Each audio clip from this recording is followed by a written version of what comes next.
Gold खरीदते समय क्या देखना चाहिए? सबसे पहले तो मैं ये जानना चाहूँ। आजकल तो जो देखने की सबसे इंटरेस्टिंग चीज़ है वो चाचा जी है। चाचा जी कौन है? Donald Trump. मुझे लगता है कि आप अगर उनका मूड देख लें तो जब तक वो सत्ता में हैं तो मुझे लग रहा है गोल्ड सिल्वर वालों को निराशा कम होगी। मुझे लगता है कि ग्लोबल स्तर पर एक आर्थिक मंदी मुझे दरवाज़ा खटखटाती दिखाई दे रही है ओके, 2026 में। तो क्या ऐसे ऑप्शंस भी हैं कि हम पैसा कम हो लेकिन हम रियल्टी का कुछ हिस्सा खरीद सकते हैं? बिल्कुल, आजकल आपको हैरानी होगी सुन के कि आप 20,000 रुपए से भी प्रॉपर्टी खरीद सकते हैं। एसआईपी चूज करते समय उसमें भी रिसर्च जरूरी है। कई सारी कंपनियां हैं जो एसआईपी दे रही हैं, तो हम उसमें एसआईपी कैसे चूज करें? उसके लिए क्या पैरामीटर्स लोगों को देखने चाहिए? एसआईपी मनीष एक इन्वेस्टमेंट का मेथड है, एक इन्वेस्टमेंट का डायरेक्शन नहीं है। एसआईपी आप कर रहे हैं तो आपके पास ये एडवांटेज रहती है कि आप अलग अलग लेवल्स पर एंट्री लेते हैं। स्टॉक मार्केट में गलती और लोग क्या करते हैं मनीष, कि सारा पैसा एक साथ लगाते राइट। हैं। आप थोड़ा थोड़ा करके लगाइए, जब जब करेक्शन आए तब लीजिए। तो थोड़ा थोड़ा करके लगाएंगे तो आपके पास अलग अलग प्राइसेस पे वही स्टॉक आ जाता है। और स्टॉक मार्केट में तो सबसे अच्छा तरीका मैं मनीष बताता हूँ कि आप पहले पेपर मनी लगाइए।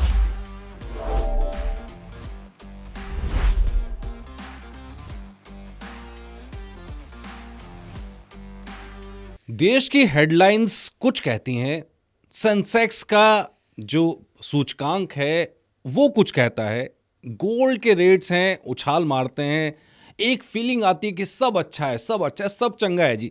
लेकिन आम आदमी फिर भी परेशान है, महंगाई की मार में है, ईएमआई के बोझ में है। और ऐसे में बहुत बड़ा सवाल आता है कि भाई फ्यूचर के लिए करें तो क्या करें और कैसे करें? जो हालात हैं क्या वो फ्यूचर के लिए कभी सेव करने देंगे? और सबसे बड़ी बात कि फ्यूचर के साथ जो मौजूदा स्थिति है उसमें एंजॉय पैसे को कैसे किया जाए? ये सारे ऐसे सवाल हैं जिनके लिए फाइनेंशियल विजडम की जरूरत पड़ती है। और इसीलिए आज हमने अपने स्टूडियो में बुलाया है डॉक्टर शरद कोहली जी को। आपका बहुत बहुत स्वागत है। Thank you so much. Sharad ji को आप देखते होंगे तमाम मुद्दों पर बेबाक राय रखते हैं, लेकिन सबसे बड़ी बात है टैक्स गुरु हैं, फाइनेंशियल गुरु हैं, जो आपको ऐसी तरकीब बताते हैं और वो भी सीधी सादी जुबान में कि जिसको इंप्लीमेंट करना आसान हो। मतलब थ्योरेटिकल लैंग्वेज नहीं है, इजी लैंग्वेज है, आसान लैंग्वेज आम आदमी के लिए। तो आम आदमी की परेशानी से ही शुरुआत करते हैं। आम इंसान परेशान है। आम इंसान कहता है कि डाटा तो बहुत बड़ा बड़ा है लेकिन जेब में कुछ बचता नहीं है। ऐसा हो क्यों रहा है कि सेंसेक्स तो बहुत अच्छा अच्छा दिखा रहा है, गोल्ड के रेट तो बड़े अच्छे अच्छे हैं, लेकिन जेब में बच क्यों नहीं रहा है? बिल्कुल मनीष, बहुत पते की बात करी आपने और लोगों के दिल की बात है। और आपसे यही उम्मीद की जाती है कि आप लोगों के दिल की बात उठाएं। देखिए, हमारे देश में बहुत विडंबना है।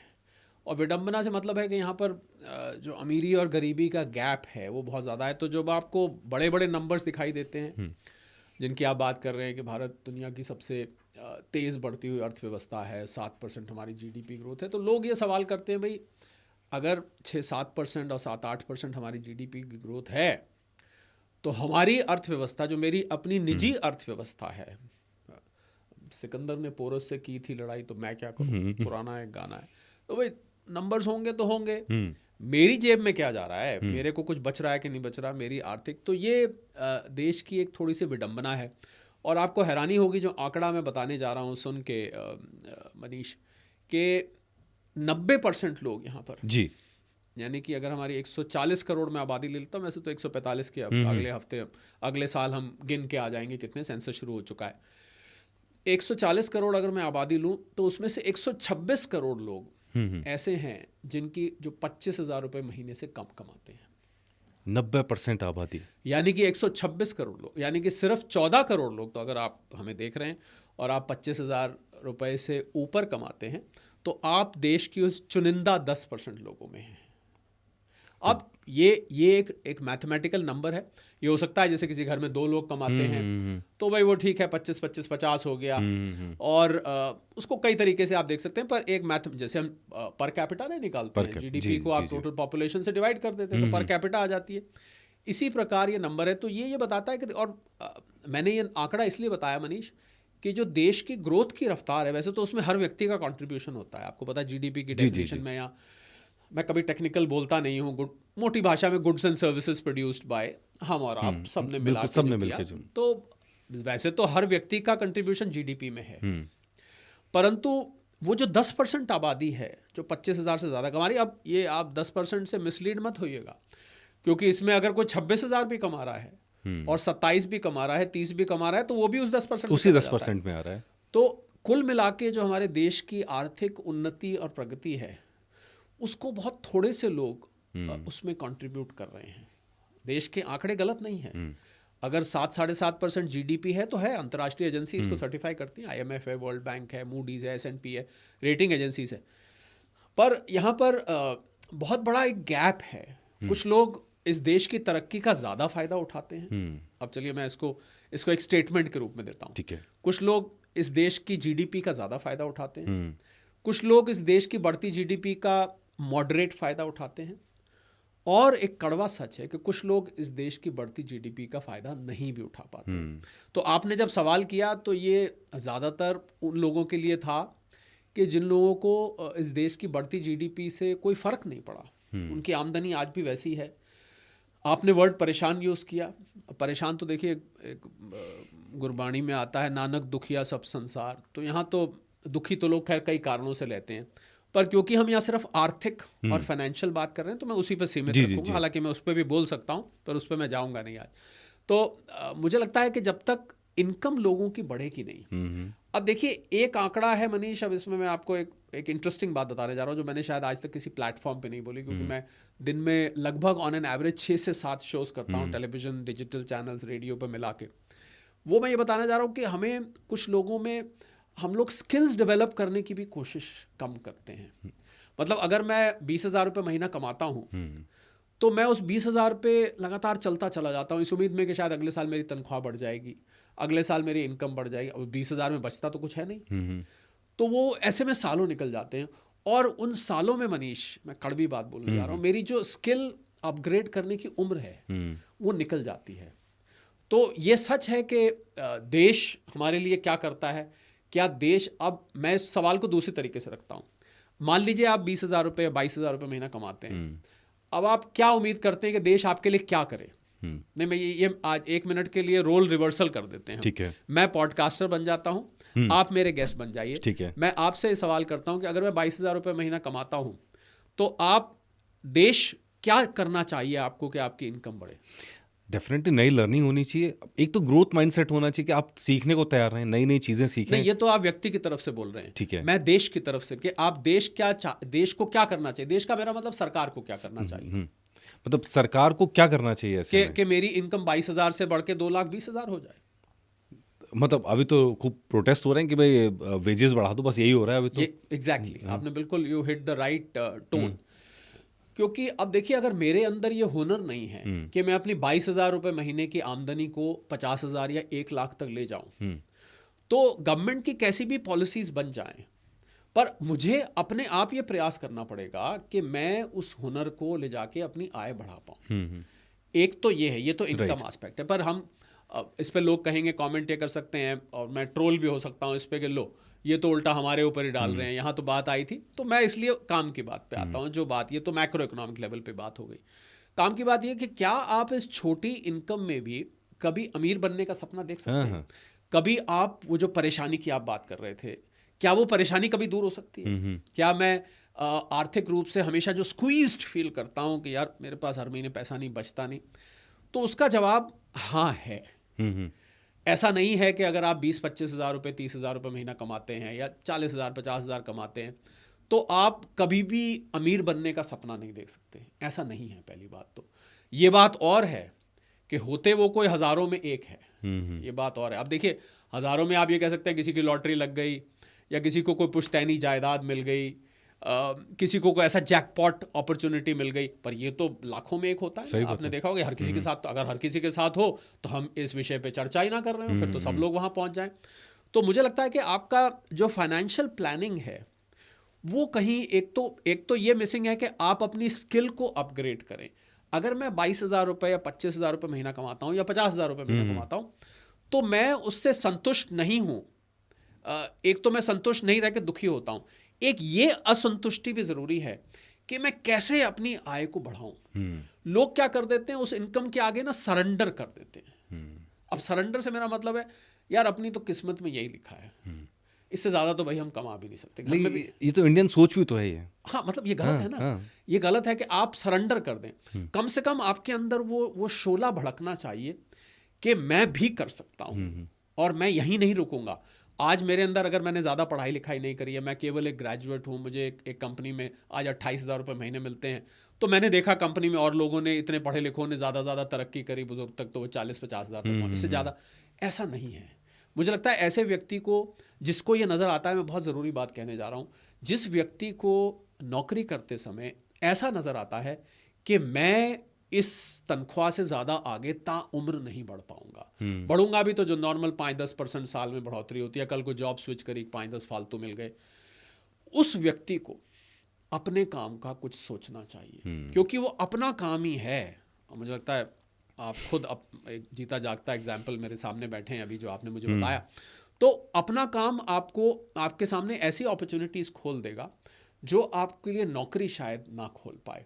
तो पहला तो मैं ये सलाह देना चाहूँगा। दूसरा, मैं ज़रूरी बात करना चाहूँगा कि क्या इतनी तनख्वाह वाला, अब ये भी सब कहेंगे भाई सब लोग अपना काम थोड़ा ना खोल लेंगे, नहीं खोल सकते, उसके लिए पैसा चाहिए, आइडिया कहाँ से आएगा, चलेगा नहीं चलेगा, पता लगा चौबे गए छब्बे बनने, दूबे बन के रह गए, पता लगा वो नौकरी भी चली गई और जो कुछ बचाया था वो भी चला गया। तो I think the second way is कि आपकी जो फाइनेंशियल प्लानिंग है उसमें पहला कदम गलत हो जाता है। क्योंकि मैं फाइनेंस और इकोनॉमिक्स जगत से आता हूँ, तो मैं तो सीधा उसी मुद्दे पर आऊँगा जो आपको कल को 4 पैसा बढ़ाए, आपकी वेल्थ में इजाफा करे, उसमें बढ़ोतरी करे। तो मुझे लगता है यहाँ लोगों को, हमारे यहाँ सेव करने का जो मेथड है वो उसकी जानकारी नहीं है। वो मैं खुलासा जरूर करना चाहूँगा आपके चैनल पे। सेविंग आप किसको कहते हैं? सेविंग की आम परिभाषा है, जो मुझे तनख्वाह आई, जो मेरी कमाई आई, तनख्वाह आई, कलेक्शन आई, सेल आई, जो भी आप प्रॉफिट घर ले जाते हैं, उसमें से जो मैंने खर्च किया और जो मुझे बच गया वो मेरी सेविंग है। यही राइट, सेविंग की नॉर्मल डेफिनेशन ये होता है। उसको उठा के बैंक में डाल दो, बात खत्म। बैंक में डाल दो, बैंक में पड़ी रहती है। वही 50,000 रुपये मैंने कमाए, तो मैंने अगर 45 किसी महीने खर्च कर दिए, और किसी महीने तो खैर 50 से ऊपर भी हो जाते हैं, तो वो पिछले महीने की सेविंग भी धुल जाती है। बस पहली गलती यही होती है, ये गलती है। सेविंग का एक्चुअल तरीका जो है, अगर आप वाकई में सेव कर, तो पहला कदम सेविंग है। माया को माया मिले, कर लंबे हाथ। आपका पैसा ही आपको अमीर बनाएगा। 2 ही एक्सेप्शंस हैं, या तो कौन बनेगा करोड़पति, या कोई लॉटरी निकल आए, या फिर कोई आपका रईस एंसेस्टर आपके लिए कुछ छोड़ के चला जाए।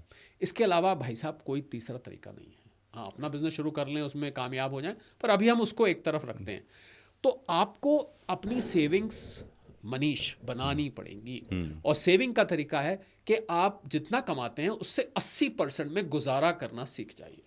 जितना भी कमाते हैं। अगर आप माफ़ कीजिएगा, मैं 25,000 वाले को भी लेके चल रहा हूँ, क्योंकि वहीं से हमने एग्जाम्पल शुरू किया, वो मैंने आंकड़ा दिया तो मेरे दिमाग में वही बस गया।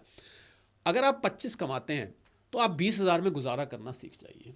कठिन काम है, कहेंगे यार पहले यहाँ 25 में नहीं होता, लो ये लंबे वाल वाला आके कह गया कि 20,000 में गुजारा कर चाहिए, तो ये कैसी बात कर रहा है। अब साहब देखिए, आपको अगर वेल्थ क्रिएट करनी है तो सैक्रिफाइस तो करना पड़ेगा। इस साइकिल से जो निकलना है, तो ये जो चक्र है, इसमें फंसे रहने का कितने अच्छा। अगर कोई मुझसे ये कहे कि हम कोई सैक्रिफाइस ही नहीं करते जिंदगी में, तो मैं नहीं मानूंगा उसकी बात। कितना करते हैं आप, बच्चों के लिए करते हैं, आप परिवार के लिए करते हैं, अपनी इच्छाओं को मार लेते हैं। जो भी भारत में तो सैक्रिफाइस के लिए भारत का नाम है, भारत का नाम। तो अगर आप 80%, अब 80% का मतलब है कि आप 20% जैसे ही आपकी इनकम आए, आप उस 20% को एक अलग बैंक अकाउंट में रख दीजिए। उस बैंक अकाउंट का ATM भी फाड़ के फेंक दीजिए, उसका लॉगिन डिटेल्स भी खो दीजिए, उसकी चेकबुक भी फाड़ के फेंक दीजिए। अब यहाँ पर इसको सांकेतिक लीजिएगा, सच में मत कर बैठिए। ये सांकेतिक से मेरा मतलब ये है, ऐसी जगह रखिए जिसको आप छू ना पाए, जिसको आप टच ना कर पाए। तो पहला कदम मनीष यहाँ लोग नहीं उठा पाते, पहली बात तो ये पहला कदम है। हालांकि इसके बाद चर्चा चली तो आगे क्या कदम है, क्या सेविंग पे, सेविंग करना खाली काफ़ी नहीं है। एग्जैक्टली ये तो 5-5 हज़ार जोड़ भी लेंगे साल भर में तो क्या 60,000 रुपये हो जाएंगे। तो 60,000 रुपये से आप कौन सा बंगला खरीद लेंगे, कौन सी गाड़ी खरीद लेंगे। मेरा मतलब है कि पहला कदम लोग नहीं उठा पाते। लोगों को ये लगता है यहाँ पर, क्योंकि हम कम कमाते हैं तो हम तो सेविंग करने के लिए एलिजिबल ही नहीं है। सेविंग तो हमारे लिए है ही नहीं। सेविंग तो भैया उन बड़े क्या कहते हैं, सेठों के लिए है, बड़े लोगों के लिए जो पैसा बचा लेते हैं। पर ये लोग जानते नहीं। मैंने मनीष, क्योंकि मेरा 3.5 दशक से भी ज़्यादा का अनुभव है, मैंने बहुत कम कमाई वाले को भी, उसको वक्त लगा, मैं ये नहीं कहता कि वो रातों रात, पर मैंने 10-15 साल में उस आदमी को, मैं ये तो नहीं कहूँगा कि अमीर बनते देखा सेविंग से, पर वो एक कंफर्टेबल लाइफ में आ गया। जो वो दुख भरी लाइफ थी, हर महीने ये चिंता, अब अगले महीने को बड़ा खर्चा आ गया तो कैसे करेंगे, कोई त्यौहार आ गया, कोई ससुराल से आ गया, कोई दोस्त घर आ गए, जो बचत थी ख़त्म हो गई। ये जो स्ट्रगल था, हर वक्त टेंशन थी, इस टेंशन से वो निकल गया और एक कंफर्टेबल लाइफ आ गई। मैं अमीरी की बात तो नहीं कर रहा हूँ कि आप कहेंगे 25,000 रुपये लगातार कमाते रहे तो मैं कहूँ कि 20 साल में। और दूसरी एक और ज़रूरी बात मनीष मैं जोड़ना चाहूँगा कि लोगों को ये समझ देर में भी आती है, अगर आती भी है कुछ लोग, बहुत देर में आती है, और तब तक देर हो चुकी है, तब तक वो बाल सफ़ेद हो चुके होते हैं। अब जब आपका गन्ना खाने का मन था, वो गन्ना जब बुढ़ापे में जब दांत टूट गए तो फिर गन्ना आपने उठाया भी तो वो किस काम का। जब तक वो पैसे आते हैं तब तक 55, 60, 65 साल का हो चुका। ये हिंदी का मुहावरा है कि बुढ़िया के पास जब दांत थे चने नहीं थे, और जब चने आए तो दांत नहीं थे। बहुत सुंदर, एग्जैक्टली यही है। तो यहाँ पर क्या, देखिए छोटा सा तो जीवन है मनीष, जो मीडियन एज है इंडिया में 70 के आसपास है, 69.5 है बल्कि मीडियन एज मतलब अब आप 70 से ऊपर जी रहे हैं तो आप बोनस है, समझ लीजिए आप सुखी हैं। पर उससे भी पहले मैं समझता हूँ वो एज एंड हो जाती है, क्योंकि 60 के बाद वो ब्लड प्रेशर कहता है मुझे रोज़ चेक कराओ, डायबिटीज़ कहती है बेटा इंसुलिन के इंजेक्शन ले, ठीक है, कहीं घुटने कहते हैं मुझे रिप्लेस करा लो, एंजाइटी कहती है गोलियां लो, हार्ट कहता है भैया स्टेंट लगवा लो, यहाँ तो आजकल तो और जल्दी हो रहा है, पर मैं एक नॉर्मल साइकिल भी लेके चल रहा हूँ। तो हमारी जो कमाने की एज है ना मनीष, वो देखा जाए तो बहुत कम है। 20-25 साल तक तो पढ़ाई लिखाई आपने करी और करियर सेट करने के लिए आपका टेंशन रही, क्या करना है वह ज़िंदगी में, मामा ये कह रहे हैं, मासी ये कह रहे हैं, चाचा जी कह रहे हैं, दोस्त ये कह रहा है, इंटरनेट पे ये ढूंढा है, ये करना चाहिए। उसके बाद आपने नौकरी बिजनेस शुरू किया और 55-60 तक पहुंचते पहुंचते जो अंदर ज़ील होती है ना, जिसको ZEL अंग्रेजी वाली ज़ील, एंथुसियाज्म जिसको एंथू बोलते हैं आज का जेनजी, वो सब धीरे धीरे ना कमज़ोर होने लगता है। तो आप इफेक्टिवली देखें तो 30 साल का आपका वो जीवन है जिसमें आप रियली वेल्थ क्रिएट कर सकते हैं पंच मार के, और उसमें आप खाली अपनी सैलरी के आगे सरेंडर करते हैं, आप अपनी किस्मत मान लें कि मैं तो कुछ कर ही नहीं सकता हूँ, ना आप सेविंग करें, तो फिर आपके जो बाकी के साल हैं वो और कठिनाई भरे हो सकते हैं। बहुत कठिन। अब इसमें दो पार्ट आ गए, एक पार्ट आ गया सेविंग का, एक हो गया कि ऐसा क्या करें कि जो 25,000 का टारगेट है उससे ऊपर जाएं। तो पहला तो ये कि जैसा आपने कहा कि स्किल डेवलपमेंट पे जाना चाहिए, कि नई चीज़ें सीखनी चाहिए, जो काम करें उसको बेहतर कैसे करके ज़्यादा पैसे कैसे बनाएं, इस पे जाना चाहिए। हर इंसान को अपनी ग्रोथ का सोचना चाहिए। एक तो ये आपने सॉल्यूशन बताया उसका, और प्लस साथ में सेविंग्स का बताया। लेकिन जब हम सेकंड पार्ट पे आते हैं, सेविंग्स, खाली सेविंग्स के सहारे तो बहुत बड़ी रकम इकट्ठी कर नहीं सकते, फिर वो पैसा बढ़े कैसे? बिल्कुल ठीक, क्योंकि सेविंग्स आप करते जाएंगे। मैंने जब सेविंग्स अकाउंट की बात करी तो सेविंग अकाउंट तो आजकल 2.5% ब्याज देता है, ना के बराबर ब्याज है। और अगर आप यूरोपियन कंट्रीज़ में जाएं तो मैं ऐसी कंट्रीज़ को जानता हूं जहां पर आपसे चार्ज किया जाता है पैसे रखने के लिए, यू हैव टू एक्चुअली पे। तो सेविंग के बाद नेक्स्ट स्टेप आता है इन्वेस्टमेंट। अब आपको उस सेविंग को जब थोड़ा थोड़ा इकट्ठा होने लगे, उस सेविंग के दो प्रयोग होते हैं। एक प्रयोग होता है कि आपका वो एक इमरजेंसी कॉर्पस फंड बना रहा है, यानी कि आपको कल को मुसीबत आती है, घर में कोई बीमार पड़ गया, कोई त्यौहार आ गया, कभी कोई घर में किसी को स्पाउस को कुछ बड़ा गिफ्ट करने का मन किया, बच्चे का बर्थडे मनाने का मन किया, कहीं घूमने फिरने जाने का मन किया, तो आप उस कॉर्पस फंड को यूज़ कर सकते हैं। दूसरा, इसमें से आप इन्वेस्ट करना शुरू करिए। तो आपका पहला कदम सेविंग, दूसरा कदम आपका होना चाहिए कि मैं अब इन्वेस्टमेंट शुरू कर रहा हूँ, कर रही हूँ। तो आप जब इन्वेस्टमेंट स्टार्ट करेंगे तो इन्वेस्टमेंट आपके पैसे को बढ़ाएगा, और मुझे लगता है वो एक अहम कदम होता है, क्योंकि सेविंग, खाली सेविंग कुछ नहीं करेगी। अब इन्वेस्टमेंट कहाँ करना है, वो आपके पास अलग अलग ऑप्शंस हैं। कुछ लोग बहुत आलसी हैं, वो उसी बैंक में सेविंग्स अकाउंट जाएं, उसको फ़ोन करेंगे भैया एक FD कर दो, हमारी फिक्स डिपॉजिट कर दो, तो वो आपको क्या 4-5% दे देगी, टैक्स वैक्स काट उठ के। वो कोई इतनी बड़ी इन्वेस्टमेंट नहीं आता। That is the laziest form of investment that I feel कि FD में थोड़ा पैसा रखना चाहिए, जो आपको लिक्विडिटी चाहिए। पर मैंने देखा है बहुत सारे लोगों को सारा ही पैसा, वो सोचते बहुत बड़ी मैंने इन्वेस्टमेंट कर दी, तो that is no investment. First of all वो खाली आपकी एक लिक्विडिटी को सर्व करती है। मैं 3-4 एसेट्स का नाम लूँगा मनीष, जहाँ पर एक काम करते हैं सर, इसको कैटेगरी वाइज बनाते हैं। ज़रूर। कि चलिए मान लीजिए, जैसे बहुत सारी महिलाएं मैं जानता हूं जिनसे मेरी बात होती है, कि मैं उनको सलाह भी देता हूं कि भाई आप इस पैसे को घर में बैंक अकाउंट में रखना क्यों है। 1 लाख रुपए किसी के पास है और उसको इन्वेस्ट करना चाह रहा है, वो उस 1 लाख को इन्वेस्ट करने के लिए उसको कैसे डिस्ट्रीब्यूट करना चाहिए? देखिए, क्योंकि ये निर्भर करता है 2-3 चीज़ों पर। जी। आपका जो सवाल बहुत अच्छा है। किन चीज़ों पर निर्भर करता है? एक तो आपकी ज़रूरतें किस प्रकार की हैं आगे। हम लोग जब इन्वेस्टमेंट एडवाइस करते हैं, हालांकि मैं ये आपके चैनल पे स्पष्ट करना चाहूँगा कि मैं जो बात कर रहा हूँ, मनीष जो सवाल कर रहे हैं, ये एक एनालिटिकल है, एक एक्सप्लेनर है। निवेश की सलाह आपको अपने इन्वेस्टमेंट एडवाइज़र, फाइनेंशियल एडवाइज़र से पूछ के ही लेनी चाहिए। हम किसी को निवेश करने के लिए इंसाइट नहीं कर रहे हैं। एक डिस्क्लेमर मैं आपकी इजाज़त से डालना चाहूँगा।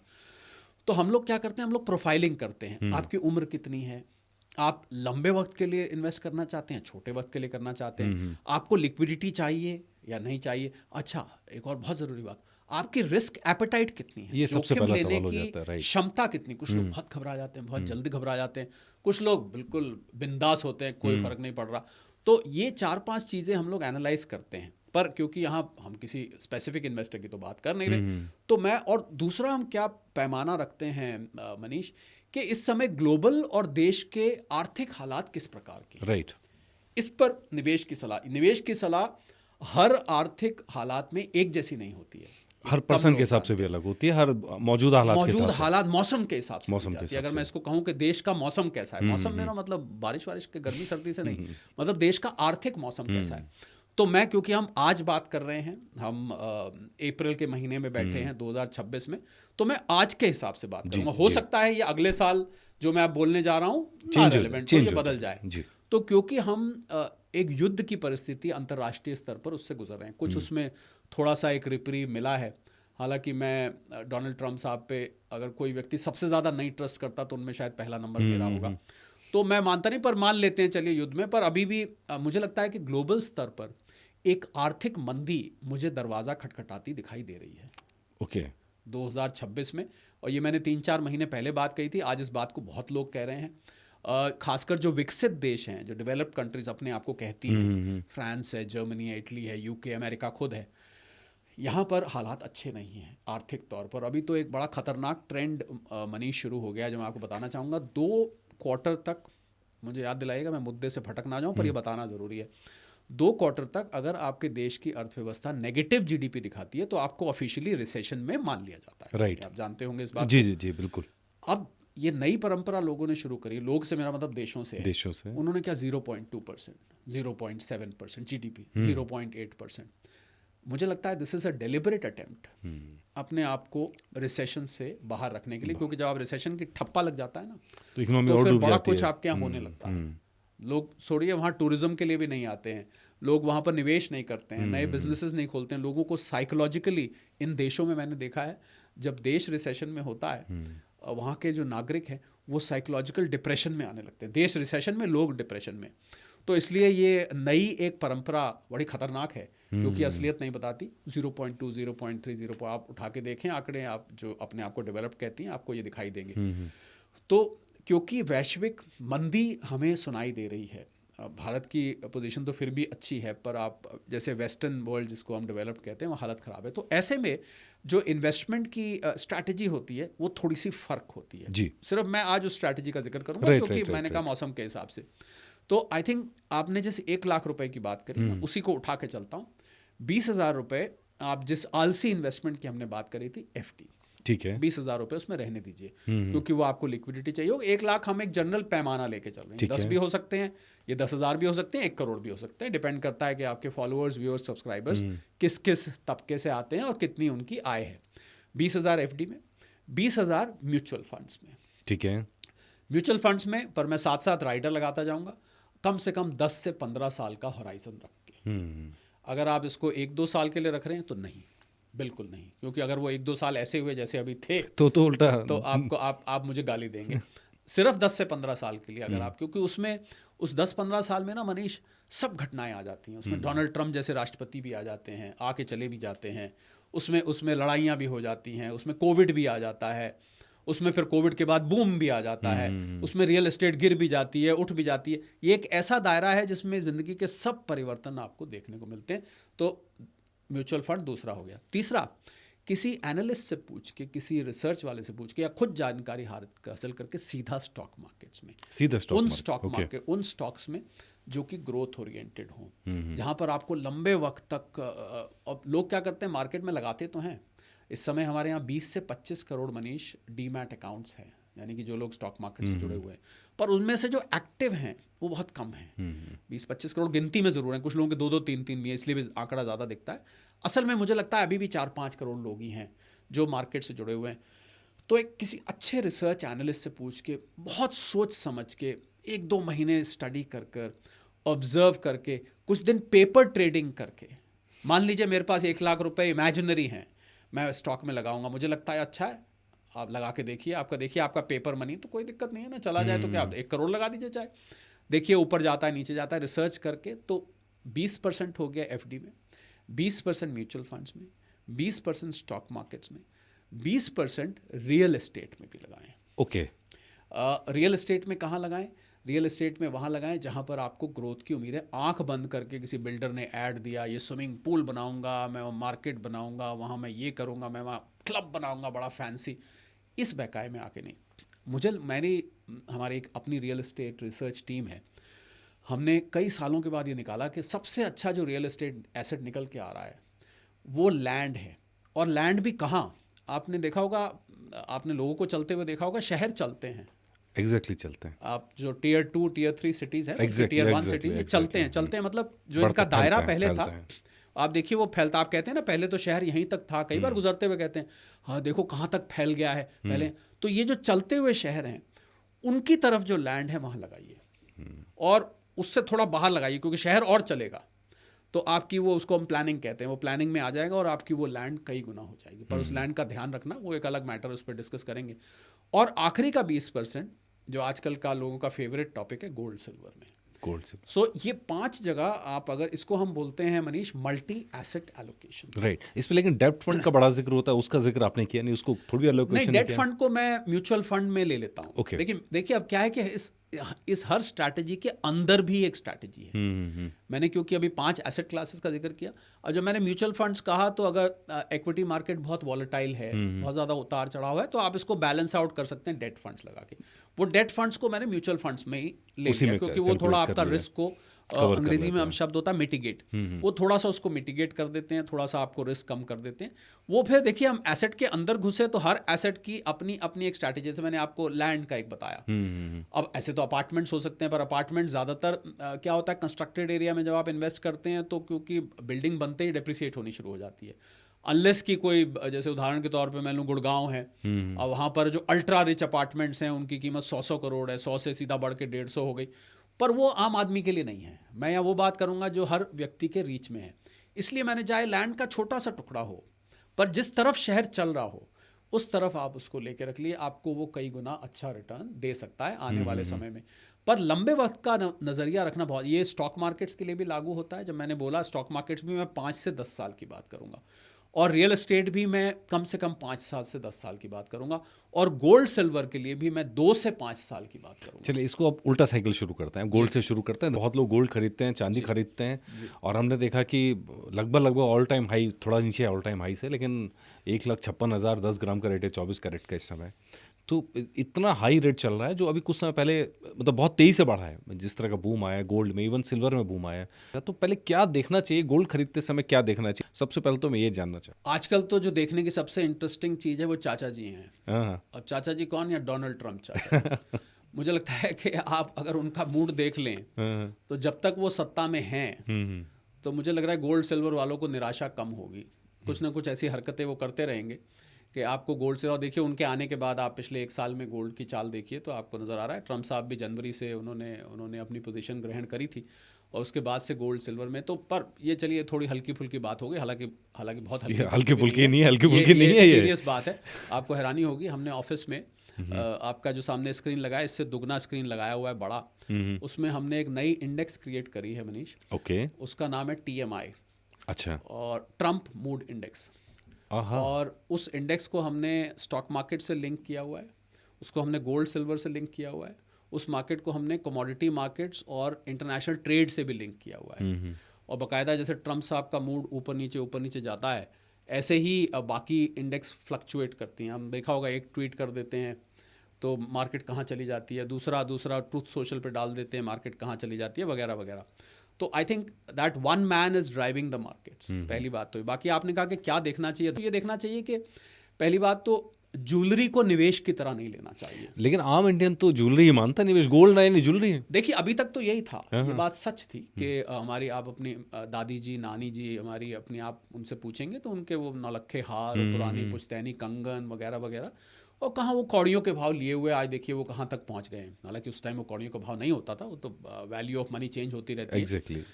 पर अब मुझे लगता है समय आ गया है कि अब निवेश को ज्वेलरी से अलग कर देना चाहिए। अगर आपको ज्वेलरी जो ऑर्नामेंटल वैल्यू है गोल्ड सिल्वर की, उसको अलग करना चाहिए और इन्वेस्टमेंट वैल्यू को अलग करना चाहिए। तो मुझे लगता है कि आपको अगर सजावट के लिए शादी ब्याह पे पहनने के लिए चाहिए तो आप अपना 18 कैरेट का, 9 कैरेट का, कम 14 कैरेट का आप गोल्ड ले सकते हैं। उसको थोड़ी देर पहना, आपने इंस्टाग्राम रील्स बनवाई, फोटो खिंचवाई और उसको उठा के वरना तो अलग पड़ा ही रख- रहता मैक्सिमम टाइम तो। पड़ा है उसमें, क्योंकि अगर आप ज्वेलरी में निवेश करेंगे तो ज्वेलरी में खोट होती है। आपको पता है ज्वेलरी तो 24 कैरेट की बन नहीं सकती है। सही बात, तो बन ही नहीं उसकी सकती। मैलिएबिलिटी होती है, वो तो मुड़ जाएगा। दूसरा उसमें मेकिंग चार्जेस कट जाएंगे। तो आप जब अगर देखिए है तो वो भी सोना ही, पर आप जब ज्वेलरी को बेचने जाएंगे उसमें कोई नग लगे होंगे, कोई पर्ल्स लगे होंगे, कहीं कुछ लगे होंगे, तो आप जब जाएंगे ना उसको कभी ज्वेलर क्या जाके देखिए, कहेगा जी ये तो इतना वेट तो इसका निकल गया, प्लस इसमें से खोट निकल गई, प्लस इसमें से मेकिंग चार्जेस निकल गए। तो आपका जो मुनाफा हुआ होगा जो इतने साल रखने के बाद, वो मुनाफा आपका काफ़ी हद तक कट जाएगा। तो आई थिंक इन्वेस्टमेंट, अब समय आ गया है इन्वेस्टमेंट और ऑर्नामेंटल वैल्यू को अलग कर देने का। तो इसलिए या तो चिप्स या कॉइन्स फॉर्म में 24 कैरेट का लेके रखना चाहिए। अगर आपके पास सुरक्षित जगह है रखने की तो सबसे अच्छा निवेश तो 24 कैरेट के चिप्स और कॉइन्स है, यानी कि जो बिस्किट फॉर्म में छोटा सा होता है या गोल होता है या वो रेक्टेंगुलर होता है, वो रखिए। नहीं तो अब जो ETF निकल के आया है, एक्सचेंज ट्रेडेड फंड जिसको हम बोलते हैं, वो एक बहुत अच्छा विकल्प निकल कर आया है। उसमें बिल्कुल चाल वैसी ही रहती है, थोड़ा बहुत फ़र्क रहता है। उसमें डीमैट फॉर्म में रहता है, कभी भी आप खरीद सकते हैं, ज्वेलर के यहाँ जाने की भी जरूरत नहीं है। आपने जैसे शेयर बेचा, ऐसे ही आपने सेल का ऑर्डर लगाया, अगले दिन पैसे, अगले से अगले दिन पैसे आपके बैंक अकाउंट में आ गए।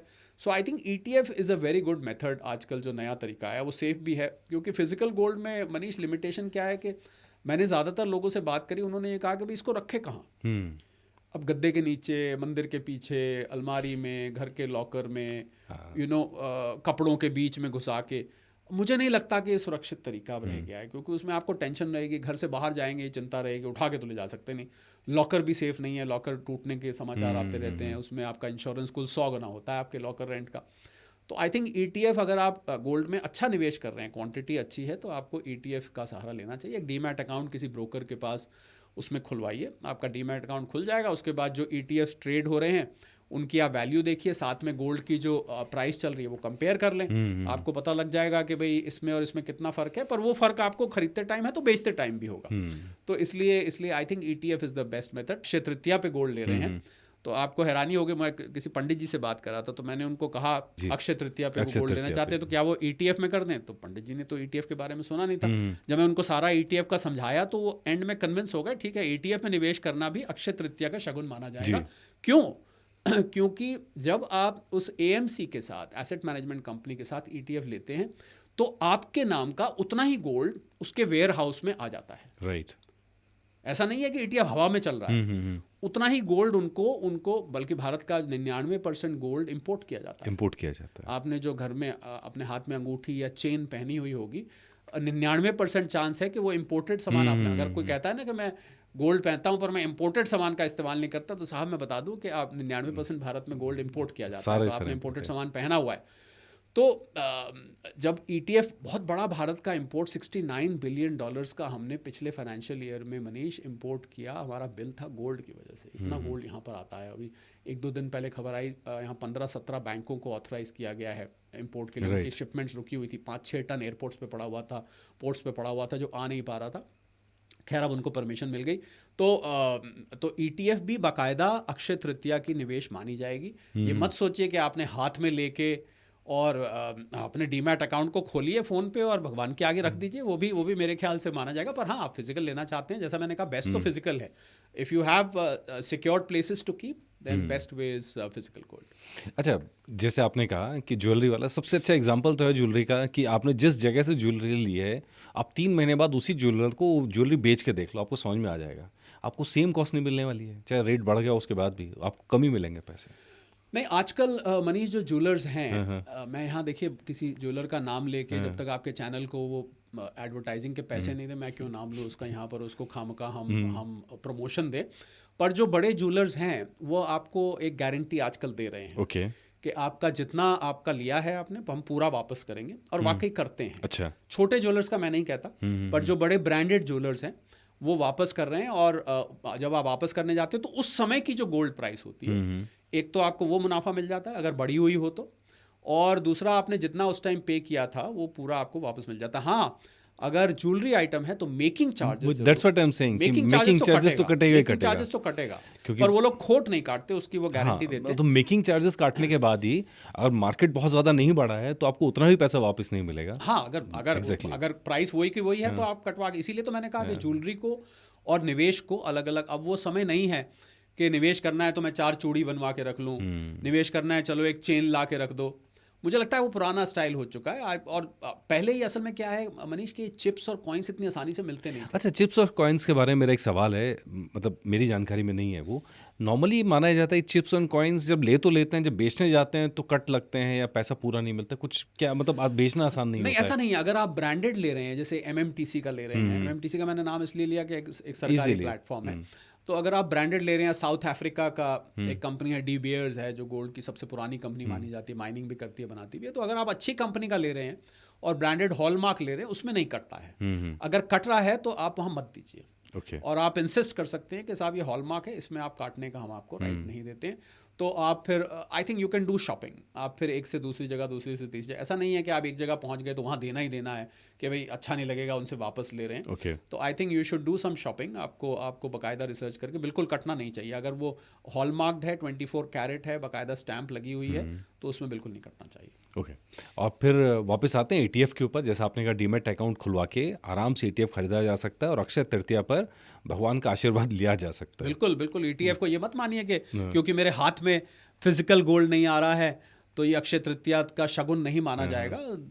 टेक्नोलॉजी के साथ मुझे लगता है पूजा के तौर तरीके भी बदलते हैं। भगवान, और देखिए भगवान तो जानते हैं, भगवान क्या नहीं जानते, उनको नहीं पता कि डीमैट अकाउंट क्या होता है। अगर आप अक्षय तृतीया पर गोल्ड खरीद के ये मानते हैं कि जिस भगवान की हम पूजा कर रहे हैं वो इसको स्वीकार नहीं करेंगे, तो इसका मतलब आप ये मान रहे हैं कि भगवान अनभिज्ञ हैं। भगवान को ये पता ही नहीं कि भाई अब कौन सी टेक्नोलॉजी आ गई। तो भगवान तो उसी को कहते हैं जो सब जानते हो, हर घर की, हर दिल की जानते हो, हर पल पल की जानते हो। भगवान को सबसे पहले पता है साहब डीमैट अकाउंट क्या होता है। तो अक्षय तृतीया पर ही एक और चीज़ नॉर्मली लोग जो लेते हैं, गाड़ी वाड़ी ले लेते हैं या रियल एस्टेट में, लेकिन जैसे हमने जहाँ से चर्चा शुरू करी थी, हमने कहा था 1 लाख के ब्रैकेट में, तो क्या ऐसे ऑप्शंस भी हैं कि हम पैसा कम हो लेकिन हम रियल्टी का कुछ हिस्सा खरीद सकते हो?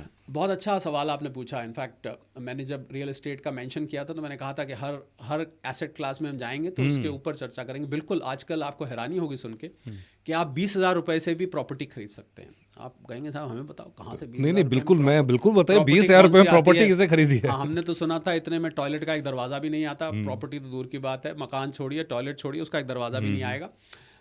2 ऐसे प्रोडक्ट्स चले हैं मनीष। एक का नाम है REIT REIT, एक का नाम है INVIT INVIT। पहले है रियल एस्टेट इन्वेस्टमेंट ट्रस्ट, दूसरा है इंफ्रास्ट्रक्चर इन्वेस्टमेंट ट्रस्ट। दोनों ट्रस्ट हैं। ये क्या करती हैं? ये ट्रस्ट हैं, इनके आगे कंपनीज बनी हुई हैं। आप एज ए ट्रस्टी इसमें इन्वेस्ट करते हैं, अच्छा, एज ए मेंबर बन के। और इसके आगे जो ये ट्रस्ट क्या करती है, आगे एक कंपनी SPV उसको हम कहते हैं, स्पेशल पर्पस व्हीकल, उसको एक कंपनी को आगे बना लेती है। और ये कंपनी क्या करती है कि मान लीजिए 100 लोगों ने 20-20 हज़ार रुपये डाले, उदाहरण ले रहा हूँ, जी, उदाहरण के तौर पे ले रहा हूँ, तो ये हो गए आपके समझिए 20 लाख रुपए। अब इस 20 लाख से वो क्या करेगी, कहीं एक छोटा सा ऑफिस ले लेगी। ये मैं एक उदाहरण ले रहा हूँ, इसको कोई रियल एग्जाम्पल ना समझे। उस ऑफिस को किराए पे चढ़ा देगी। मैं कुछ कंपनीज के नाम भी मेरे इसमें, पर यहाँ कंपनीज का मैं नाम लेता नहीं हूँ जो रीट चलाती हैं। अब उस ऑफिस से जो किराया आएगा उसको ये उन 20 लोगों में बांट देंगे, 100 लोगों में बांट देंगे। यही नहीं, मान लीजिए कल को ऑफिस का रेट बढ़ गया तो ये उसका मुनाफा सब लोगों में बांट देंगे। तो it is like a real estate mutual fund. Okay, यानी कि बहुत लोगों ने मिलके और ऑफिसेज में इन्वेस्ट कर दिया, इधर उधर अपार्टमेंट्स में इन्वेस्ट कर दिया। बाकायदा आप छोटे पैसे से भी अब रियल एस्टेट में निवेश कर सकते हैं। और यही नहीं, इसमें किराया की इनकम भी आती है, इसमें कैपिटल गेन की इनकम भी आती है। और बहुत ही नया और बहुत ही, और जो दूसरा वाला इन्वेट है वो तो सड़कों में इन्वेस्ट करते हैं, हाईवेज में इन्वेस्ट करते हैं, वहाँ से जो टोल आता है उसका कुछ हिस्सा प्रॉफिट के रूप में, डिविडेंड के रूप में मिलता है। रिटर्न अभी मैं ये नहीं कहूँगा कि इसमें रिटर्न 30-40% आ रहा है, रिटर्न आपको यहाँ 6 से 8% देखने को मिल रहा है। पर हाँ, आप रियल एस्टेट में पार्टिसिपेट जरूर कर रहे हैं। अगर आप छोटा पैसा है तो आप at least real estate asset class को आपने इन्वॉल्व किया है, आप उससे दूर नहीं है। इसलिए नहीं दूर हैं क्योंकि मेरे पास पैसे इतने नहीं थे, तो भैया कहाँ, ये तो अमीरों के चोचले वगैरह वगैरह, ये सब डायलॉग मारने की जरूरत नहीं पड़ेगी। तो रेट तो प्रॉपर्टी के, लैंड के रेट तो इतने चढ़े हुए हैं कि कई कई जगह तो कई लाख रुपए सिर्फ एक स्क्वायर मीटर की जगह का रेट है जी। तो आम इंसान वो तो सोच ही नहीं सकता। लेकिन हाँ, इस तरह करके धीरे धीरे अपनी इन्वेस्टमेंट बढ़ा सकता है और मार्केट के साथ साथ खुद भी बढ़ सकता है। इसी तरह अगर हम देखें तो कुछ ऐसे स्टॉक्स भी हैं शायद जो रियल्टी वाले जो कंपनीज हैं उनके अंदर इन्वेस्ट करते हैं, या SIPs भी हैं, वो भी कर सकते हैं जी, वो भी कर सकते हैं। कुछ म्यूचुअल फंड्स भी हैं अब जिन्होंने रियल एस्टेट के स्टॉक्स को इंक्लूड किया है, वो भी आपके पास ऑप्शन है। पर मुझे लगता है उससे बेटर, क्योंकि रीट और इनविट जो मैंने आपको बताया, ये सीधा रियल एस्टेट में आपकी ओनरशिप है। वो तो ये ना, आपने उस कंपनी का शेयर लिया, उस कंपनी ने आगे कोई प्रोजेक्ट लॉन्च किया, फिर उस कंपनी ने का मुनाफा बैलेंस शीट आएगी। ये जो रीट इन्वेट है, ये सीधा आपको रियल एस्टेट के बेनिफिट देगा। वो अप्रत्यक्ष रूप से, वो इनडायरेक्ट तौर पे है, ये डायरेक्ट तौर पर। वो ऑप्शन तो आपके पास हमेशा, वो तो पहले भी थी। पर मेरा ये मानना है कि रीट इन्वेट में लोगों को इसके बारे में रिसर्च करनी चाहिए, देखना चाहिए। आप गूगल करके देखिए और आपको बहुत इंटरेस्टिंग वहाँ पर, अभी और बहुत पुराना नहीं है, अभी चंद साल इसको हुए हैं, इवन मेरी नॉलेज में भी नहीं था। अच्छा परफॉर्म कर रहा है। और मुझे लगता है आप एज एन एक्सपेरिमेंट मत करिए अभी 20%, आप 2-4% कर और उसका थोड़ा सा स्वाद। मुझे लगता है कि किसी भी एसेट क्लास में जब आप घुसने लगते हैं और आपको पूरी नॉलेज नहीं होती, तो थोड़ा सा उसको ना चख के देखना चाहिए पहले। आप कभी पहले, अभी तो नहीं मुझे पता, पहले मिठाई की दुकान पे हम जाते होते थे तो उसको बोलते थे ये वाला भैया लड्डू कहता है, वो कहता है ये गोंद का लड्डू है, तो हम देख के तो बड़ा अच्छा लग रहा है। फिर वो क्या करता था, थोड़ा सा टुकड़ा तोड़ के आपको दे देता था, ये खा के देखिए। कुछ लोग तो क्या करते थे, कई मिठाइयाँ चक्कर में खा जाते थे, अपना पेट भर के आ जाते थे। तो I think you should get a taste of it. तो थोड़ा आप उसमें लगा के देखिए, 2-4 हज़ार लगा के देखिए, 6 महीने 1 साल वेट करिए। देखिए मनीष, क्या है कि इन्वेस्टमेंट में एक और गलती लोग करते हैं कि लोग जल्दबाजी करते हैं। एंड एक इंग्लिश में हम कहावत बोलते हैं, if you want your money to work for you, you will have to work for your money first. आप चाहते हैं आपका पैसा आपके लिए काम करे, यही चाहते हैं ना। निवेश का तो मतलब यही है कि आपका पैसा आपके लिए काम करे, एक इनकम बना के दे, बढ़ोतरी हो। जी जी। तो थोड़ा आप भी मेहनत करिए ना उस पैसे के लिए। आप तो किसी दोस्त ने कहा कर दिया, किसी पड़ोसी ने कहा कर दिया, किसी रिश्तेदार ने कहा वो उठा के कर दिया, ऐसा नहीं करना चाहिए। बहुत मेहनत से कमाया हुआ पैसा है, बहुत सोच, 2-3 महीने भी अगर लगते हैं तो करिए। रियल एस्टेट अभी मैंने लेने की बात करी, मैंने लैंड की बात करी, अब लैंड दिखा कर दिया, नहीं, ऐसे नहीं करना चाहिए। क्योंकि आपको उस लैंड में जाइए, 2-3 चक्कर मारिए, अलग अलग रूट से जाइए, देखिए वहाँ कहीं मार्केट आ रही है कि नहीं आ रही, वहाँ कहीं नाला तो नहीं है। एक कोई मुझे परसों साहब मिले, उन्होंने लैंड लिया, वहाँ पास साथ में शमशान घाट था, उन्होंने ध्यान ही नहीं दिया, और वो तो लैंड फंस गए वो लेके। वहाँ तो वो कहते हैं कल को जब बिल्डिंग बनेगी तो यहाँ तो नीचे चिताएँ जलती हुई दिखेंगी। अब आप सोचिए वो उस लैंड को कौन खरीदेगा। So I think you should not rush into any. ऐसे ही शेयर्स में भी है मनीष, अगर आप स्टॉक्स में भी जल्दबाजी करेंगे, और मैं एक बड़ा व्यक्तिगत तौर पे एग्जांपल देता हूँ शेयर्स में, कैसे शेयर्स ढूंढने चाहिए। आपने मैं एग्जैक्टली मैं इसी सवाल पे आ रहा था, क्योंकि यही हमारा वो क्लास था जो अभी टच करना था हमें। जी जी। तो शेयर्स लेना है तो शेयर्स के लिए या तो आप किसी फाइनेंशियल इन्वेस्टमेंट एडवाइजर के गाइडेंस में, पर कुछ खुद भी आप जो रिसर्च करेंगे। और इसको मैंने एक बड़ा अजीबोगरीब एग्जाम्पल इसके लिए निकाला, आपकी इजाज़त से बोलना चाहूँगा। अरेंज मैरिज होती है ना, तो लड़का लड़की के बारे में घर वाले ही करते हैं। अरेंज मैरिज का तो मतलब ये घर वाले ही करते हैं। तो क्या वो लड़का कैसा है, पीछे से उसका परिवार कैसा है, आगे कोई कमाता खाता भी है कि नहीं, इसके ग्रोथ के क्या चांसेस हैं, आगे भाई बढ़ेगा कि नहीं बढ़ेगा, कोई इसके ऊपर केस वेस तो नहीं चल रहा है। आ जाइए स्टॉक मार्केट पर, कंपनी कैसी है, कंपनी के प्रोमोटर्स कैसे हैं, कंपनी का भविष्य कैसा है, कंपनी के ऊपर कोई ऐसी लाइबिलिटी या केस तो नहीं चल रहा है कल को कि कंपनी का भट्टा बैठ जाएगा। तो जिस शिद्दत से आप अपने लिए जीवन साथी ढूंढते हैं, उसी शिद्दत से अगर आप अपनी कंपनी वो ढूंढे जिसमें आपने निवेश करना है, तो you will not go wrong. तो आई थिंक 2-3 महीने आराम से, जल्दबाजी मत करिए। और स्टॉक मार्केट में तो सबसे अच्छा तरीका मैं मनीष बताता हूँ कि आप पहले पेपर मनी लगाइए। मैं एग्जैक्टली यही मैं आपसे, जब आपने कहा स्वाद चखना चाहिए, तो आपने पेपर मनी का जिक्र किया था। ये पेपर मनी क्या चीज़ है और कैसे पेपर मनी से इंसान रियल मार्केट जो है उसका पता कर सकता है, कि उसको महसूस कर सकता है कैसे कारोबार। बिल्कुल, मान लीजिए आपने शेयर मार्केट के बारे में कुछ सीखा, और कुछ रिसर्च करी, गूगल किया, कुछ फ्रेंड से कोई जानकार था उससे पूछा समझा, कोई सेमिनार अटेंड किया, कोई ऑनलाइन क्लासेस ली। अब आपके पास थोड़ी जानकारी आ गई, अभी छलांग मत लगाइए। अभी आपने थ्योरेटिकली तैरना सीख लिया है, पानी में तो आप उतरे ही नहीं। पानी में उतरेंगे तो पता लगेगा ना तैरना आया कि नहीं आया।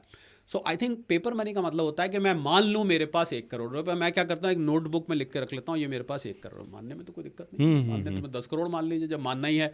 किसी ने कहा जी मैं 10,000 मान लो, अरे मैंने कहा जब मानना ही है तो 1 करोड़ रुपये तो मानो ना कम से कम, जब इमेजिनरी है तो 1 करोड़ रुपये किताब पे लिख लीजिए। ठीक है। अब आप उस 1 करोड़ रुपये को जो आपने सीखा है उन शेयर्स में लगाना शुरू करिए, और बाकायदा नोट करिए कि मैंने इस कंपनी के इतने लिए, इस डेट को लिए, इस कंपनी के इतने लिए, इस डेट को लिए, अब मैंने इसमें से 40 लाख लगा दिया। बाकायदा 60 लाख बचे हुए का बैलेंस नोट करिए कि अभी 60 लाख बचे हुए हैं मेरे पास।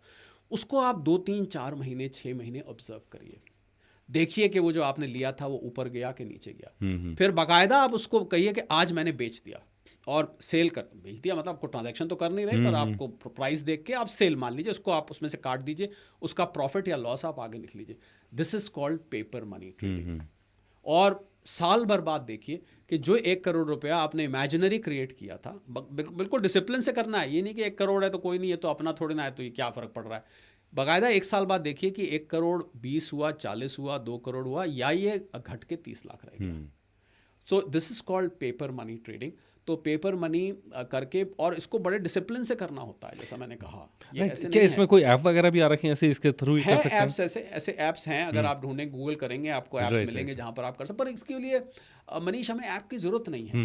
मुझे लगता है अगर आप व्यक्तिगत तौर पर रिकॉर्ड मेंटेन करेंगे, कुछ नहीं, एक आपको नोटबुक चाहिए अपने लैपटॉप पे, अपने मोबाइल फ़ोन पे, कुछ नहीं, अगर नहीं करते तो पेपर, एक कॉपी पेन लेके आपने क्या करना है, नोट ही तो करना है कि आज की डेट में, मान लीजिए आज 18 अप्रैल है, मैंने 18 अप्रैल को 1 करोड़ रुपए क्रिएट किए हैं पेपर मनी के लिए। लिख लिया आपने। अब मार्केट खुलेगी मान लीजिए 20 तारीख को, 20 अप्रैल को आपने ये स्टॉक्स ले लिए, उसकी लिस्ट बना लीजिए, इतने के लिए और ये प्राइस थी, इतने मेरे पैसे इस्तेमाल हो गए। और स्टॉक मार्केट में गलती और लोग क्या करते हैं मनीष, के सारा पैसा एक साथ लगा देते हैं। Right. So I think the way to go is SIP it. आप थोड़ा थोड़ा करके लगाइए, जब जब करेक्शन आए तब लीजिए। तो थोड़ा थोड़ा करके लगाएंगे तो आपके पास अलग अलग प्राइसेस पे वही स्टॉक आ जाएगा। तो वो लगाते जाइए, नोट करते जाइए, फिर जब दिखना शुरू हो जाए मुनाफा तो उसको बेचना शुरू करिए। See you will feel happy about it कि मैंने अपने इमेजिनरी 1 करोड़ पे इमेजिनरी प्रॉफिट कमाया। तब आप अपना असली पैसा लगा सकते हैं, आपको एक्सपीरियंस भी हो जाएगा, कहाँ हुआ, कितना हुआ, बिकॉज क्या चढ़ रहा है क्या नहीं। एग्जैक्टली मेरा ऐसा मानना है मनीष के स्टॉक मार्केट बहुत कॉम्प्लेक्स है और बहुत वॉलेटाइल, और जितना ज़्यादा जिसमें मुनाफा होता है ना, उतना ज़्यादा वो एसेट रिस्की भी होता है। आपने डेट फंड का इसीलिए जिक्र किया, उसमें रिस्क नहीं होता है, ना के बराबर गारंटीड है लगभग। तो इसलिए जितना ज़्यादा रिस्की एसेट, उतनी ज़्यादा आपकी उसमें रिसर्च चाहिए। रिस्की एसेट में तो बिल्कुल ही किसी के कहने से छलांग नहीं लगाना चाहिए। मुझे लोग मिलते हैं, मेरे दोस्त ने कहा था यार ये वाला ले लो, मैंने कल जाके ले लिया, उसने तो कमा लिया, मेरा पता नहीं क्या हुआ। तो I think that is the story which so many people, कि जैसे ही हम लेते हैं शेयर गिरना शुरू हो जाता है, या पता नहीं क्या, अपनी तो किस्मत ही ख़राब है। किस्मत हो सकता है, मैं ये नहीं कहता कि किस्मत का कोई रोल नहीं होता है, मैं भी डेस्टिनी को मानता हूँ। आपके उसको हिंदी में हम लोग बोलते हैं प्रारब्ध, कि आपके प्रारब्ध में जो लिखा है ये ठीक है, उससे ज़्यादा आपको शायद ना मिल पाए। पर आप हर चीज़ को प्रारब्ध पे ही छोड़ के और खुद एफर्ट ही ना करें तो फिर तो आप भैंस बन जाएंगे। सब कुछ प्रारब्ध पे छोड़ दीजिए ना, रजाई ओढ़ के घर बैठ जाइए फिर तो that is not the way. मेरा मतलब है कि आप कहा सुनी में ना आके अपनी रिसर्च करके, अपनी मेहनत करके जब आप करेंगे तो यू विल फाइंड के अच्छा, प्रारब्ध भी एक्टिवेट तभी होता है जब आपका एफर्ट होता है, कर्म करते हो। अगर मेरी किस्मत में ये प्लेट में रोटी खाना है तो आपको हाथ तो उठाना पड़ेगा ना, वो रोटी अपने आप चल के तो मुंह में नहीं आ जाएगी ना। तो इसलिए प्रारब्ध is link to your effort. आप एफर्ट करेंगे तो वो प्रारब्ध फ्रक्टिफाई हो जाता है, वो मैच्योर हो जाता है। So I think people should not go on here and से उस पर मेहनत, जितना आप अपने पैसे को निवेश करने के लिए मेहनत करेंगे, आप देखेंगे जादू कि वो पैसा आपके लिए उतना ही अच्छी यील्ड बना के देता है। अच्छा, आपने सिप का जिक्र किया, SIP का जिक्र किया। SIP चूज़ करते समय उसमें भी रिसर्च ज़रूरी है, लेकिन वो तो ऑलरेडी कई सारी कंपनियां हैं जो SIP दे रही हैं, तो हम उसमें SIP कैसे चूज़ करें, उसके लिए क्या पैरामीटर्स लोगों को देखने चाहिए?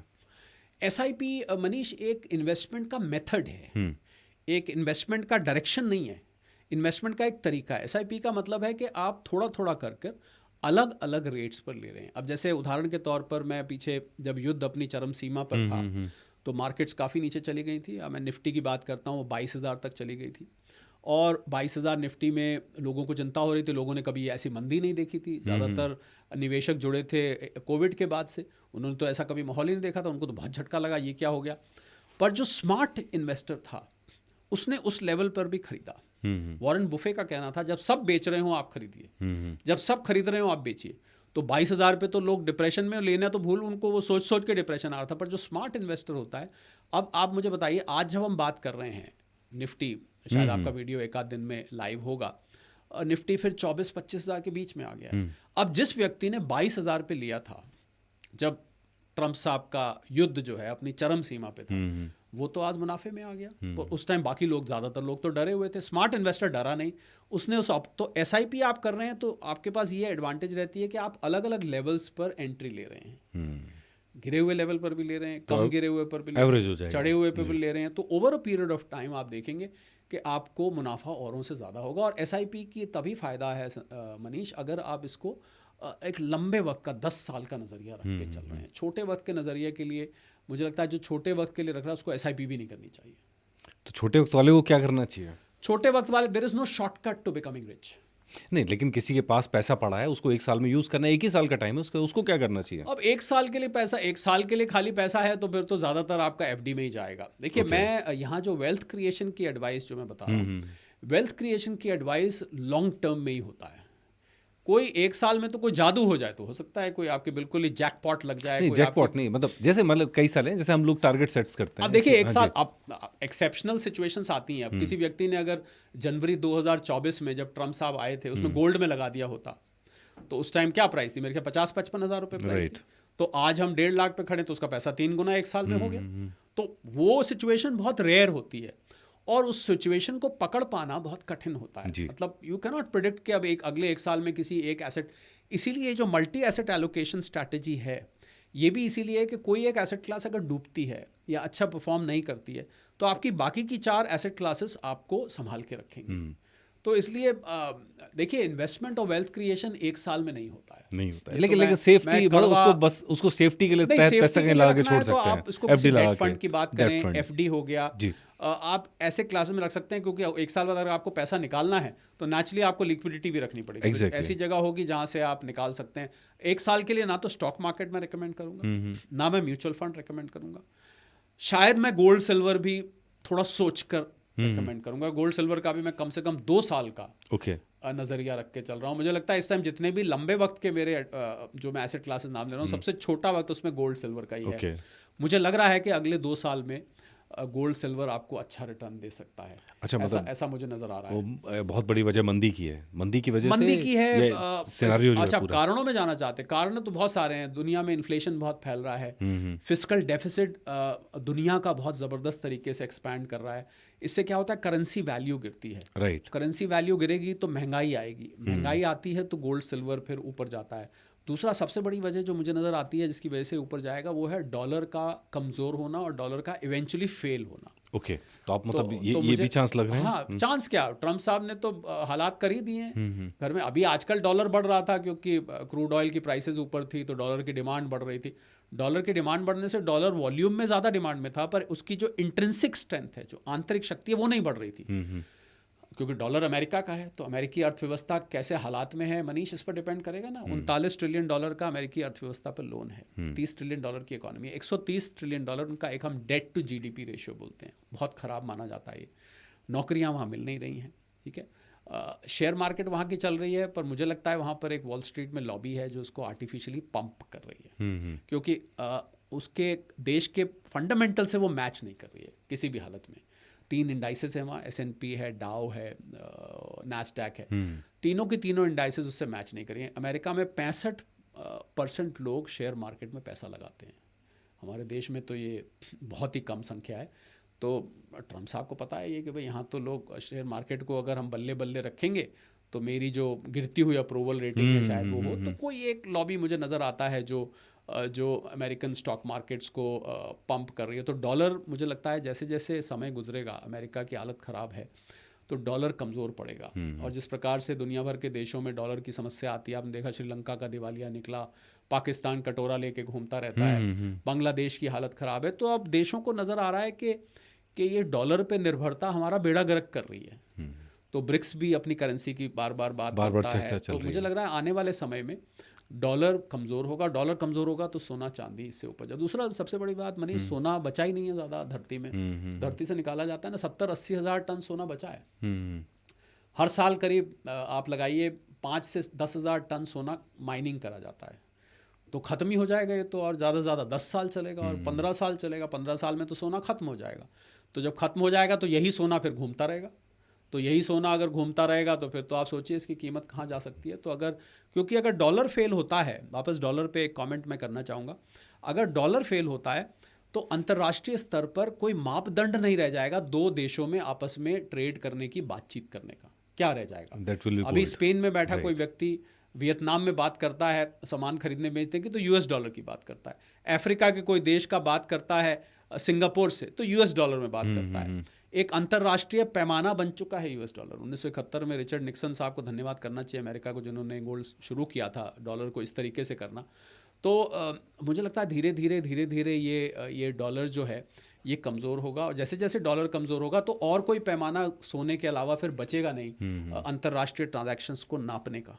कोई पैमाना नहीं है ना, कैसे नापेंगे आप? 1 किलो अरहर की दाल देंगे, उसके बदले में 2 टायर देंगे, क्या करेंगे? तो I think gold will become, मैं ये नहीं कहता कि गोल्ड करेंसी बन जाएगी, पर it will become a measure of value. और यही एक ऐसी धातु है जो दुनिया में आप कहीं भी जाके खरीद बेच भी कर सकते हैं। You can easily sell and buy. तो इसलिए मुझे लग रहा है कि गोल्ड का भविष्य बहुत उज्जवल है। जो लोग इसको 2 से 5 साल भी अगर रखते हैं तो this can turn out to be, आपने छोटे अवधि की बात करी तो आपने 1 साल की बात करी, मैं उसको 2 साल तक ले गया, तो I think gold can give you good returns. अच्छा, जैसे आपने कहा कि डॉलर की जो फ्यूचर है वो बहुत अभी क्लियर नहीं है, डाउन भी जा सकता है जी। तो ऐसे में अमेरिका का फ्यूचर क्या दिख रहा है और उसका भारत पे इम्पैक्ट क्या दिख रहा है? आई थिंक अमेरिका का फ्यूचर बहुत उज्जवल मुझे नहीं दिखाई देता है। और डोनाल्ड ट्रंप जैसे व्यक्ति अगर वहाँ पर सबसे ऊंचे पद पे बैठे हों तो भविष्य और भी ज़्यादा मुझे दिखाई देता है। तो आई थिंक अमेरिका का डाउनफॉल मुझे लगता है कि शुरू हो चुका है और ये आगे आगे नीचे ही जाएगा। तो आपके शो के माध्यम से आज मैं, अगर आपके, आई एम श्योर आपके एनआरआईज भी कुछ ना कुछ फॉलोअर्स व्यूअर्स सब्सक्राइबर्स होंगे, नहीं तो उनके रिश्तेदार जरूर होंगे, उनको बोलिए कि साहब वहाँ बोरी बिस्तर बांध के वापस आने की तैयारी कर लें। अगर अपनी मर्जी से रैप अप करके आएंगे तो अपने एसेट्स को लिक्विडेट करेंगे, इन्वेस्टमेंट्स को निकालेंगे, प्रॉपर्टीज़ को बेचेंगे, नौकरियां रैप अप करेंगे, बिजनेस रैप अप करेंगे, तो तसल्ली से आएंगे। ऐसा ना हो कि रातों रात आपको आना पड़ जाए और सब कुछ वहीं रह जाए। ऐसी सिचुएशन भी आ सकती है। ये बहुत गंभीर बात कही आपने। हाँ बिल्कुल। और ये मैं दुनिया भर में जो 3 करोड़ से ज़्यादा भारतीय रहते हैं उन सब के लिए कह रहा हूँ। मुझे लगता है आने वाले 10 साल मनीष भारत के हैं। जैसे पिछला दशक 2-3 दशक चाइना के थे, उससे पहले के दशक अमेरिका के थे। ये जो आने वाला दशक है यानी कि 2026 से लेके 2035-40 तक ये भारत का है। और अगर कहीं पर आप अच्छे से सरवाइव कर पाएंगे और आप, हालांकि जैसे विश्व युद्ध जब होगा तो भारत को भी उसमें शामिल होना पड़ेगा, पर फिर भी मुझे लगता है कि भारत में लोगों का भविष्य उज्ज्वल है। तो जो एनआरआईज वहाँ पर हैं, नौकरी करते हैं, पढ़ते हैं, बिजनेस करते हैं, प्रॉपर्टीज़ बना रखी हैं, अच्छी बात है, बहुत अच्छे। पर I think you should look at moving to India over the next few years. Right. ये बड़ी, मतलब सुन के भी बड़ी गंभीर सी बात लगती है लोगों के लिए सुनना और ऐसा सोचना कि इतने साल से जहाँ बेस बनाया है वहाँ के बारे में। लेकिन हाँ, दुनिया बदलती है, कुछ भी स्थिर नहीं रहता है, हर चीज़ बदलती रहती है और इकोनॉमी तो बहुत तेज़ी से बदलती है और इकोनॉमी पूरी दुनिया की कनेक्टेड है, इसीलिए हर चीज़ बदलती हुई आपको यहाँ नज़र आएगी। आप स्टूडियो में आए, आपका बहुत बहुत शुक्रिया। Thank you so much. और उम्मीद है कि बहुत सारी नई बातें सीखने को मिलेंगी और कोशिश करेंगे कि इनमें से जितनी हम कैटेगरीज पे बात करें उन कैटेगरीज पे आगे कहीं डिटेल के अंदर बात करने का मौका मिले, उनको और विस्तार से हम कभी चर्चा करें और उसका बिल्कुल इंतज़ार रहेगा। आपका बहुत बहुत धन्यवाद। Thank you very much.